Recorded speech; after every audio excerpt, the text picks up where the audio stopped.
प्रशांत किशोर जी ने बिल्कुल स्पष्ट भाव में कहा है, जो भी सरकार इन मुद्दों के बीच में आती है, जैसे उन्होंने कहा कि आगे का आने वाला 10 साल में बिहार को अपनी बुद्धिमत्ता, अपनी सक्षमता जो है उससे मैं बिहार को अग्रणी राज्यों में शामिल करने के लिए काम करूंगा। तो वो उसके अगेंस्ट जो भी मतलब पार्टियां आएंगी, या वो चाहे भाजपा के अगेंस्ट हो जाएं, चाहे नीतीश जी के अगेंस्ट हो जाएं, चाहे तेजस्वी जी के अगेंस्ट हो जाए, वो रहेंगे। वो उसको लेकर के वो पुरानी जो सरकारें हैं उनसे उनका कोई तालमेल नहीं है। ये बिल्कुल नई पार्टी है और नए तरीके से काम कर रही है। प्रशांत जी ने बिल्कुल एक नया ही प्लेटफॉर्म बनाया है। जैसा कि आप देख सकते हैं कि पुरानी जितनी भी सरकारें रही हैं उन्होंने महिलाओं को दिया तो है स्पेस कि नहीं, महिलाएं हमारे पार्टियों में हैं, महिलाएं अध्यक्ष के रूप में आ रही हैं, महिलाएं नेत्रियों के रूप में आ रही हैं, लेकिन महिलाओं का सिर्फ नाम यूज़ किया गया। पनोरमा ग्रुप, जो सोचता है वो करता है। आपके अपने सपनों का आशियाना। नमस्कार, आप देख रहे हैं सिटी पोस्ट लाइव और मैं हूं आपके साथ हर्षिता प्रताप सिंह। जनसुराज के सूत्रधार प्रशांत किशोर 2025 के विधानसभा चुनाव की तैयारियों में जोर शोर से जुट गए हैं और इन तैयारियों में उनके सबसे ज़्यादा सहायता अगर कोई कर रहा है तो वो उनकी पार्टी की महिलाएं हैं। उनकी महिलाएं ताबड़तोड़ रैलियां करती नजर आ रही हैं। 2 अक्टूबर यानी कि गांधी जयंती के दिन भी जब पार्टी का गठन हुआ, उस वक्त महिलाओं का किस तरीके से प्रशांत किशोर को समर्थन मिल रहा है, चाहे वो उनकी पार्टी की नेत्रियां हो या फिर आम जनता महिलाओं की हो, लगातार प्रशांत किशोर को अपना समर्थन देती, अपना ताकत देती नजर आ रही हैं। और इस वक्त हमारे साथ जनसुराज की नेत्री वंदना कुमारी जी मौजूद हैं। हम आपसे बात पूछना चाहते हैं कि 2 तारीख को पार्टी का गठन हुआ, काफ़ी ताबड़तोड़ रैलियां हुई, काफ़ी हिट रहा वो कार्यक्रम। तो अब किस तरीके से आप लोग 25 के चुनाव की तैयारियां कर रहे हैं? 25 के चुनाव की तैयारी हम लोग जिस तरीके से हमारी पदयात्रा चल रही है वो तो जो कंटिन्यूटी में चलती ही रहेगी निरंतर, उस पर किसी तरह का पूर्ण विराम अभी नहीं लगना है जब तक पूरे बिहार में पदयात्रा ख़त्म नहीं हो जाती है। तत्काल प्रभाव पे अभी जैसे प्रशांत जी ने घोषणा करी थी कि 2024 में ही इसको सेटल करेंगे, तो उम्मीद ये है कि हम अपने प्रतिनिधि जो उपचुनाव होने वाले हैं उसमें हमारे जो ये रहेंगे वो आएंगे ज़रूर। तो बहुत सारी चीज़ें तो 2024 का चुनाव ही बता देगा कि क्या है। जी, आपकी पार्टी की ओर से लगातार कुछ मुद्दों को उठाया जाता है, जैसे कि बेरोजगारी का मुद्दा हो गया, स्वास्थ्य का हो गया, शिक्षा का हो गया, या फिर पलायन को रोकने का मुद्दा हो गया। आप पार्टी का मोटो है कि इन मुद्दों पर हमें चुनाव लड़ना है, लेकिन बिहार में अक्सर देखा जाता है कि चुनाव जाति पर लड़ी जाती है और वोट भी जाति के आधार पर डाला जाता है। तो लगता है कि क्या उस चीज़ को आप तोड़कर आगे निकलकर इन मुद्दों पर चुनाव लड़ने और जीतने में सक्षम हो पाएंगे? देखिए, प्रशांत जी ने जो बेड़ा उठाया है वो लोगों तक, जन जन तक जा रहे हैं और लोगों को ये बात समझा रहे हैं कि आज तक किसी भी जनता ने अपने बच्चों के लिए वोट नहीं किया।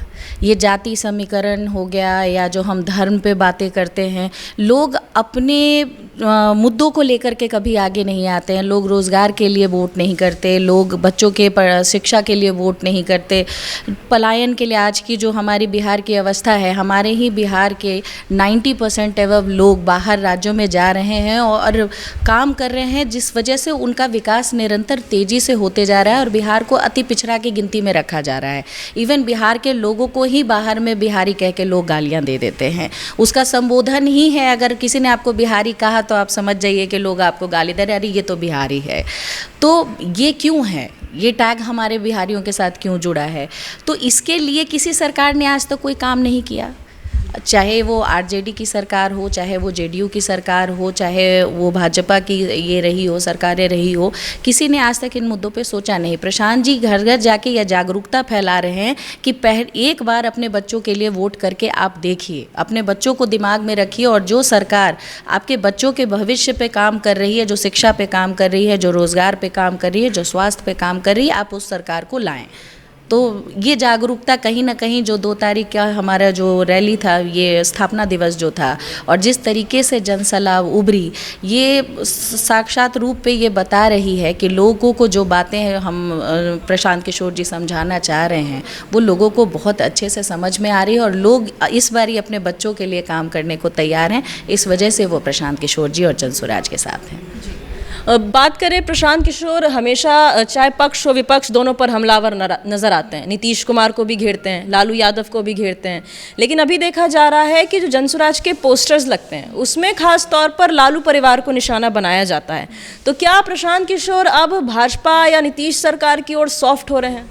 नहीं, बिल्कुल नहीं। प्रशांत किशोर जी ने बिल्कुल स्पष्ट भाव में कहा है, जो भी सरकार इन मुद्दों के बीच में आती है, जैसे उन्होंने कहा कि आगे का आने वाला 10 साल में बिहार को अपनी बुद्धिमत्ता, अपनी सक्षमता जो है उससे मैं बिहार को अग्रणी राज्यों में शामिल करने के लिए काम करूंगा। तो वो उसके अगेंस्ट जो भी मतलब पार्टियां आएंगी, या वो चाहे भाजपा के अगेंस्ट हो जाएं, चाहे नीतीश जी के अगेंस्ट हो जाएं, चाहे तेजस्वी जी के अगेंस्ट हो जाए, वो रहेंगे। वो उसको लेकर के, वो पुरानी जो सरकारें हैं उनसे उनका कोई तालमेल नहीं है। ये बिल्कुल नई पार्टी है और नए तरीके से काम कर रही है। प्रशांत जी ने बिल्कुल एक नया ही प्लेटफॉर्म बनाया है।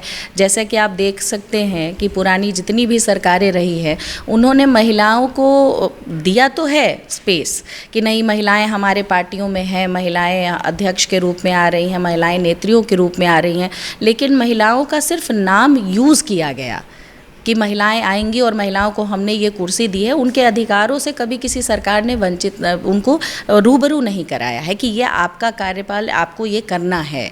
तो महिलाएं सिर्फ नाम के लिए एज ए डमी कैंडिडेट हर पार्टियां में रही हैं।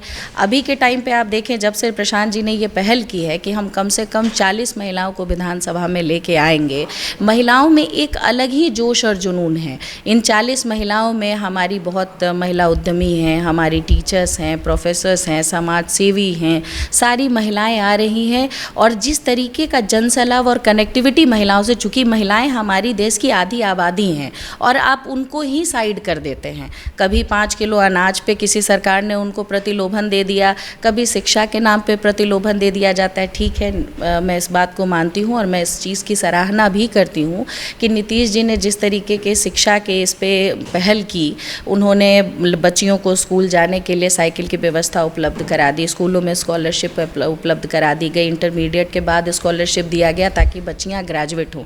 लेकिन ग्रेजुएट होने के बाद बच्चियां क्या करें, इसकी व्यवस्था किस सरकार ने बनाई? आप हमें जब रास्ता देंगे तो हमें उस मंजिल तक का रास्ता देंगे जिस मंजिल पे पहुंच के हमारा भारत विकास की ओर जाएगा। तो जब बच्चियां ग्रेजुएशन के बाद भी उनके पास अंतिम विकल्प है कि उनको शादी करनी है, तो ये चीज़ जब पहले हो रहा था तो एटलीस्ट हमारी बच्चियां उस चीज़ से ना रूबरू नहीं थी कि हाँ ठीक है, पढ़ाई करके क्या होगा, और पढ़ाई करने के बाद भी अगर उनको वही करना है तो फिर ये व्यवस्था क्यों बनानी है? शराबबंदी बहुत मुद्दा उठ रहा है। भाई नीतीश जी ने शराबबंदी की, इस वजह से महिलाएं साथ हैं। क्या सच में शराबबंदी बिहार में है?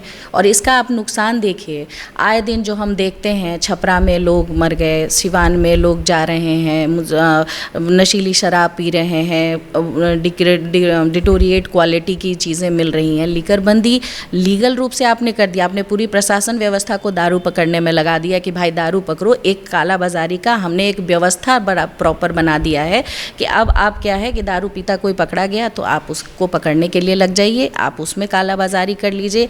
लोग ब्लैक मार्केटिंग कर रहे हैं और इससे लोगों का स्वास्थ्य भी इफेक्टेड हो रहा है, इवन बिहार का रेवेन्यू भी गिर रहा है काफ़ी तेज़ी से।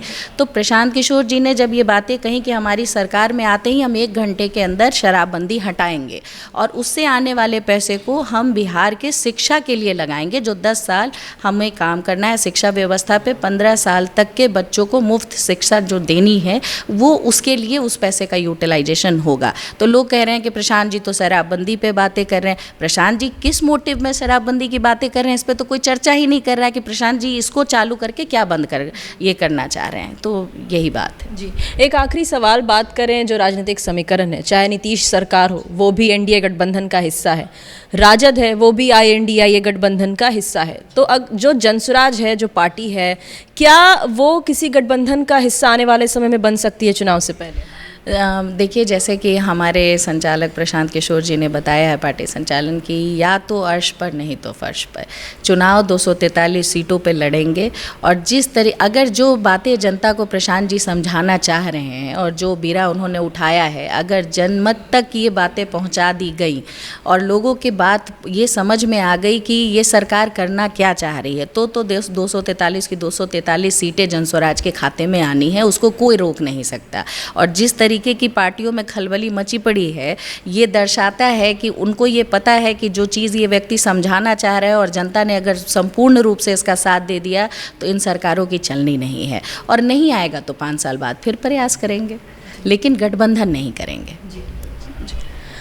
तो जनसुराज का प्रशांत किशोर का ये सीधा सीधा मैसेज है, अर्श पर या फिर फर्श पर, यानी कि 25 का विधानसभा चुनाव अपने दम पर लड़ने वाले हैं, किसी के साथ गठबंधन नहीं करने वाले हैं। बात 2 तारीख की करें तो उस दिन भी जब पार्टी का गठन हुआ तो गजब तरीके से एक जन सैलाब वहां देखा गया था। अब वो जन सैलाब आने वाले चुनाव में वोट में कितना परिवर्तित हो पाता है, ये देखना काफी दिलचस्प होगा। फिलहाल इस खबर में इतना ही। आप आगे की खबरों के लिए देखते रहिए सिटी पोस्ट लाइव। धन्यवाद।